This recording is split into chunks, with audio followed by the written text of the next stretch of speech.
Within the past 48 hours, U.S. Democratic presidential hopeful Hillary Clinton took to the stage in Las Vegas for a rally on the very same day of the largest hacking convention in the world, DEF-CON 24, in the same city. Amidst cries of being hacked by the Russian government, the Clinton campaign has been hit by FBI investigations, the resignation of DNC chairperson Debbie Wasserman Schultz, and calls for the imprisonment of Hillary Clinton herself. This all due to the WikiLeaks of thousands of personal emails from Clinton's account, separate to the one she should have been using on U.S. State Department servers. But could there be more that could put the presidential candidate behind bars? I'm Afshan Rattansi. This is Going Underground outside the Ecuadorian embassy in London, where WikiLeaks founder Julian Assange has been arbitrarily detained by the British government for 4 years. We asked Julian Assange whether he has the email that could put Hillary Clinton in prison and talk about whether the next leak could change the outcome of the US presidential election. That's all coming up in today's special edition of Going Underground. Julian Assange, thanks for agreeing for this interview. Aren't you worried that you're on this channel RT after being accused by Hillary Clinton, basically, of working for the Russian government? We know Russian intelligence agencies hacked into the DNC. WikiLeaks is now publishing all the hacked emails. I don't think WikiLeaks can be constantly worried about PR. I've been called a Mossad agent. It got so bad, in fact, that the ADL, the Anti-Defamation League, had to put out a press release denying that I was a Mossad agent. I'm not sure actually that's particularly helpful. A cat torturer, a CIA agent, etc. So it's expected with our publications. Russia has been brought up by Hillary Clinton, most recently, just a few days ago on Fox. So I think it is necessary to address what WikiLeaks feels is its perception of its own publication to the RT audience. Everyone accepts that the emails that we have published, the 20,000 DNC leak emails, are completely accurate. So no one is saying, no, I didn't say that in this email, it's a fabrication, etc. That's accepted. It's not surprising that it's accepted because WikiLeaks has a 10-year publishing record where we have never got it wrong. That's an impressive business. It's also why we take a while to publish what we have, because we want to keep that perfect record. Now, given that the real source is known, in this case, it is the DNC, it is Debbie Wasserman Schultz, it is the Louis Miranda, the head of communications. We know they are the original source. So there's quite a difficulty in the Clinton campaign to try and outmaneuver the publication. So the content itself is unquestionable, so instead you have to bring in some other actor. So the actor that they've tried to bring in is the Russian intelligence services. Hillary Clinton just said, we know Russian intelligence agencies hacked into the DNC. We know they arranged for emails to be released. Yeah, so actually she has a slight variant on the we know. I don't think she says emails, I think she says some documents. Because the difference here is that do state actors hack the political organizations of different countries? Does the United States government do it? Absolutely. Of course, it hacks the political parties of many different countries. Does French intelligence, Chinese intelligence, Russian intelligence hack political parties in order to collect intelligence? Yes. Did they hack the DNC? Has at least one state actor hacked the DNC? If you read very carefully, they say it's been hacked many times over the last 2 years. And our sources say that the DNC security is like Swiss cheese. The DNI, the Director of National Intelligence of the United States, several months ago said that both the RNC, the Republicans, and the DNC were being attacked by a range of actors, from philosophical opponents to states engaged in espionage. Now, the head of the DNI, James Clapper, who's responsible for all US intelligence agencies, he's the boss of the CIA. If anyone knows what US intelligence agencies knows, he knows. And on Friday, he had to come out and say that there's a lot of media hyperventilation, that they have no idea as to what motivation is, even if they did know who it was. So that's the head of the DNI dampening down ideas that they know who it is. Now, this is a separate question to the release of our emails. So in the US media, there's been a deliberate conflation between DNC leaks, which is what we've been publishing, and DNC hacks of the US Democratic Party, which have occurred over the last 2 years, by their own admission, a number of times. I think this statement by Hillary Clinton on Fox really does need to be tackled because it concerns us directly in our publications. What she is attempting to do is to conflate our publication of pristine emails.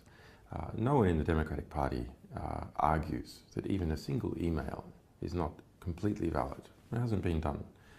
And the head of the DNC, Debbie Wasserman-Schultz, has rolled as a result. And whatever hacking has occurred of the DNC or other political organizations in the United States by a range of actors.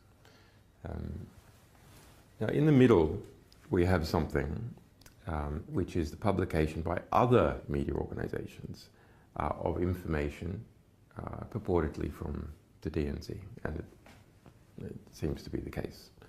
So that's a series of Word documents and PDFs published by The Hill, by Gorka, by The Smoking Gun. This is a completely separate batch of documents compared to the 20,000 pristine emails that we released. In this batch of documents released by these other media organizations, there are claims that in the metadata there's someone's done a document to PDF conversion, and that in some cases the documents, the language of the computer that was used for that conversion was Russian. Okay, so that's the circumstantial evidence that some Russian was involved, or someone who wanted to make it look like a Russian was involved with these other media organizations. That's not the case for the material that we released. Any Russian connections between Hillary Clinton and Russia? Any Russian connections there? Hillary Clinton has done quite well strategically to try and draw connection between Trump and Russia because she has so many connections of her own. Now, my analysis of Trump and Russia is that there is no substantial connection. Why do I say that? Well, because Trump was trying to invest in Russia before Putin in the 1990s, after Putin, in fact, nearly all the way up to the present moment. And he's had no success. He did not manage to build hotels and so on in Russia. So that shows how insubstantial his contacts are. There's an extremely well-documented pattern of when Hillary Clinton was Secretary of State, those people, companies, governments, who wanted a decision by the Secretary of State in their favor, making large donations to the Clinton Foundation, or in some other cases, business deals with the people around Hillary Clinton.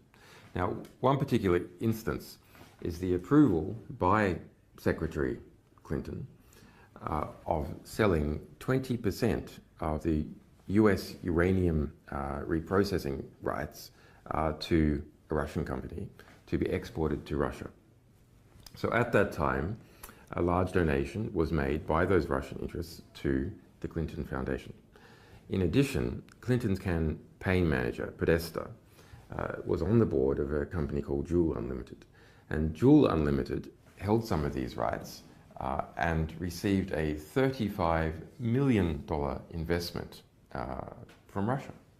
And that's a Russian government company. And also, Russians were on the board also with Podesta. So the kind of email revelations from WikiLeaks reveal that Hillary Clinton is a Kremlin stooge. I wouldn't say Kremlin stooge, but there is a much deeper connection on record with Hillary Clinton and Russia than we are presently aware of with Donald Trump. Well, some journalists would argue that it's actually the subject of the revelations that's more interesting to the American voter about the election, while the media, of course, is fascinated about whether the Kremlin is working with you, whether you work for the Kremlin, basically. No, but it's very, I think it's a genuine question. You should ask the sources of information. The least, however, in the case of WikiLeaks publications. Why do I say that? Well, the principal reason why you want to know the source of some statement is to understand whether it's true or not. It is a big issue in the case of other media organizations who are simply making claims and not publishing original documents. I'll give you an example, a very, very interesting example. I've done some research on the Turkish coup. Now, it's not spoken about in the West, but within Turkey, the Turkish newspapers are publishing elements of a theory that the United States was directly involved in the coup. The US intelligence backed Fethullah Gulen, who's based in Pennsylvania, as the head of the Gulen cult that has been implicated in the coup. In fact, according to the Turkish government, is the leading actor in the coup. He's wanted by President Erdogan. Yes, and they've put out extradition requests and so on. But one of the key independent points of evidence, not coming from an interrogation in Turkey where people might have been placed under duress, is that in the middle of the coup, NBC published that Erdogan was on his way to Germany to seek asylum. And they say this was told to them by a US military source. So what the hell is going on there? Because that went all the way around the world and was used to further the chance of the success of the coup within Turkey. Because if the president has fled, then he has lost control. NBC, a close supporter, so Trump supporters would say, of Hillary Clinton. So would a Hillary Clinton presidency endanger the NATO alliance and the ability to store American nuclear weapons at Incirlik Air Base and use it as a base to bomb Iraq and Syria under Hillary Clinton? Well, I think either government is potentially a problem because of, I mean, that coup was in Turkey a very serious business. Hundreds of people have died. About 100,000 people have been fired or arrested in the post-coup purge, in a opportunistically in some cases of political enemies of Erdogan, in other cases trying to purge the society of the Gulen movement. Because the Clinton Foundation's major donors include members of the Gulen movement that Erdogan says were responsible for the attempted coup d'etat.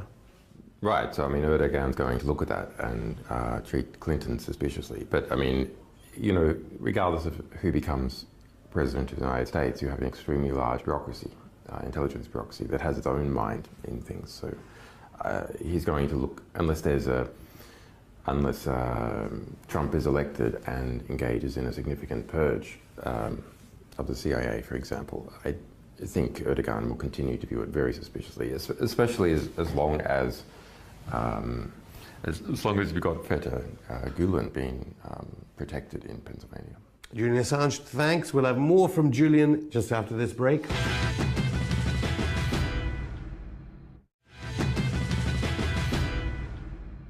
So back to the democratic process in the United States. Basically, the first batch you released showed, and obviously we did have, at least you've got to admire Wasserman Schultz for resigning very quickly after your emails were released, after the WikiLeaks publication. There was a dirty tricks campaign against Bernie Sanders, so Democratic primary voters didn't really understand what was going on during that process? So go back. Hillary loses the election, loses the primary process against Obama. At that point, Tim Kaine was the head of the DNC, the Democratic National Committee. Debbie Wasserman Schultz was Hillary Clinton's campaign manager. So then some kind of deal is done whereby Debbie Wasserman Schultz becomes the head of the DNC and Tim Kaine steps down.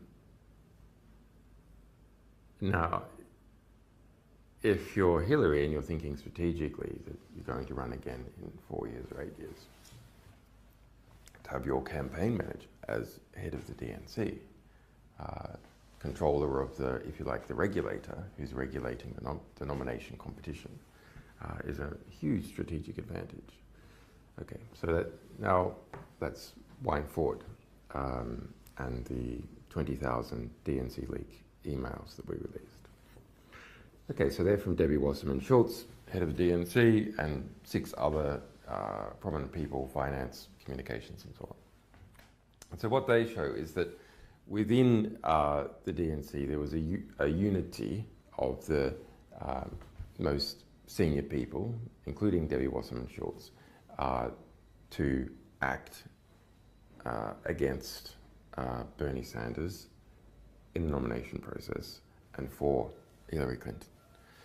Now, in what particular actions were performed? Well, there's a lot of discussions. There's discussions about we can use a captive reporter and push out the fact that Bernie Sanders might be an atheist and not a Jew, and this is going to cost him in the South.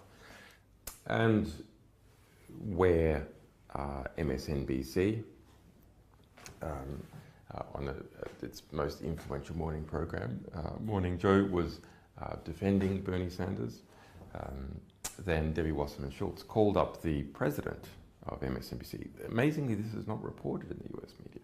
It is reported in the US media that they called up Chuck Todd, who's the host of Meet the Press. Okay. Something much more serious is not reported, that Debbie Wasserman Schultz herself personally called up the president of MSNBC to apply pressure in relation to positive coverage about Bernie Sanders on Morning Joe, their big morning TV program. Okay. Then to my mind, what is the most serious from an evidentiary point of view? It is the communications director, Louis Miranda, making an instruction to his staff to pump out a black propaganda story against Bernie Sanders, saying that his supporters were violent, and to put this out in a, quote, unattributable, unquote, manner. Why do I say that is the most serious? Because it is an instruction given through the chain of command to staff. It's not a discussion. It's not any one person calling up another person. And it is to depict Bernie Sanders supporters as violent. So that is not just a critique. That is not just to give Sanders a break here or make things a little bit harder for him there. It is to demonize a Democrat in the eyes of the public. So the Democratic Party demonizing a Democrat in the eyes of the public through covert means. Well, there is no way, presumably, Hillary Clinton can win if there's a link between Hillary Clinton and ISIS-Daesh. Now, I know your WikiLeaks is reviewing all these different emails. You have so many of them, and you need to look at them and who they can damage, who they can't, all sorts of things WikiLeaks does before releasing them. President Obama is now bombing ISIS-Daesh positions in Libya, so it's reported. Did Hillary Clinton use Libya as a conduit to sell arms to ISIS-Daesh in Syria? The US government, at the time that Hillary Clinton was in charge of foreign policy, did use Libya as a conduit to get arms to jihadists in Syria. That's well established, not just by a range of our materials, but by the investigative work of Cy Hirsch and a variety of other investigative reporters in the United States. Some of those even published in the New York Times. And any of the emails, I mean, you have mentioned that Libya comes up in so many of the emails that you've been releasing. As regards Hillary Clinton as Secretary of State. In the batch of 32,000 emails we released a few months back, there are 1,700 in relation to Libya. So it, including, I suppose that the most useful one is, which is colloquially referred to as Hillary Clinton's Libya brag sheet. So she was documenting all the ways in which she led the invasion of Libya in a political and, to a degree, an organizational sense. So pushing it within the US government, bringing in the European partners, etc., etc. Okay. Even going there herself personally. Anything to add to reports that, according to the French papers, the big French industrial conglomerate Lafarge, which has been donating money to the Clinton Foundation, and has got the reports in the French press were it was it was relating funds with ISIS Daesh. Any information, any emails that connect up Hillary Clinton to ISIS Daesh through Lafarge? Well, most of this work was done by Le Monde, so that's the New York Times equivalent of France. And so what they show is that Lafarge, which is a giant, amongst other things, a giant concrete company, transnational concrete company, was involved in Syria. There's, interestingly, more than 350 Lafarge-related emails in our Syria emails release. So that's 2 million emails that we published about Syria, including the personal emails of the President Bashar al-Assad. And so the investigation by Le Monde reveals that they paid ISIS Daesh money, taxes, if you will, for their operations in certain areas. Yeah, they engage in a variety of business deals. Donor to Clinton Foundation. We're waiting. And Hillary Clinton's involvement is that money from Lafarge in 2015 and 2016 went to Hillary Clinton Foundation. So that's recent. Now you ask, why let's go to Hillary Clinton Foundation? Actually, there's a long-term relationship between Lafarge and Hillary Clinton. She was a member of the board, for example. Do you expect that, I know you can't comment directly about the pending email releases from WikiLeaks, but do you expect more about the Clinton Foundation? Yes. I have to also get to Yemen, because Saudi Arabia does crop up in some of the emails you've already released. 20 million people now facing humanitarian disaster. Clinton Foundation mentions to, there was no mention of the Clinton Foundation at the DNC conference, noticeably, at all, about the good works it does. Do you think part of it is that connection to Saudi Arabia, let alone the 28 pages connection of 9/11 to Saudi Arabia?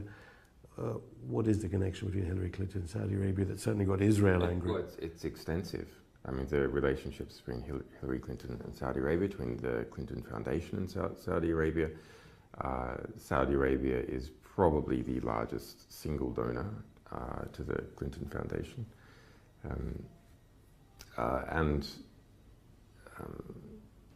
You can see Clinton's arms export policies, why she was Secretary of State, favouring extensively Saudi Arabia. Yeah, William Binney, the whistleblower who's been on our show, says that the NSA can easily get access to all these emails. So if there is illegality in the pending emails of your release, or malfeasance in the ones you've already released, President Obama could presumably act on it and get Hillary Clinton charged, regardless of whether you're about to release an email, which would mean that James Comey of the FBI would have no alternative but to arrest Hillary Clinton. Well, our view, which we have already stated, is that if the evidence that the FBI has